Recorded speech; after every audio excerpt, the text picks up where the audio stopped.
The streets of downtown Lewiston represent years of addiction and personal struggle for one man desperately trying to rewrite his story.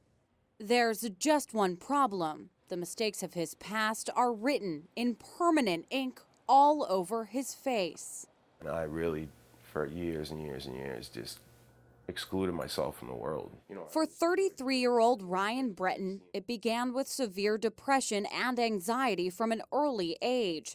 By his teenage years, that escalated to drugs and alcohol, even self-mutilation, isolating himself from friends and family. He would say, "Mom, I look like a freak. I'm going to make sure that people think I'm a freak," which is awful.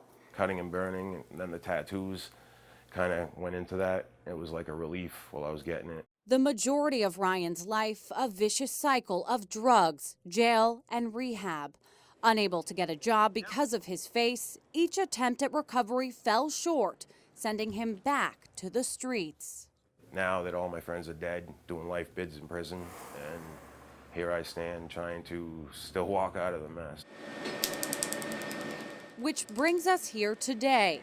After a year of sobriety, an Auburn woman is giving him the chance to peel back the layers and reveal who he really is. It's been really fun to watch the changes and see how he's growing and gaining confidence. Nurse practitioner Pat Donahue heard about Ryan's story and offered her help as a laser removal specialist for free.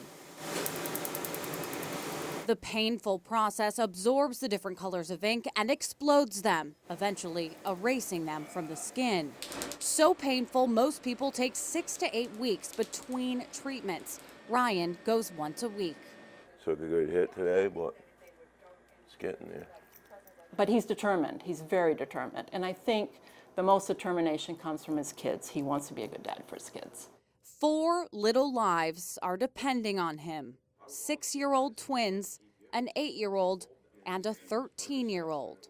I didn't realize how much that I needed my kids in my life until, like, now that I have them, like, and they're so proud of me, and they're, like, it just, I always had my kids, but I guess I didn't, because I wasn't there for them like I needed to be.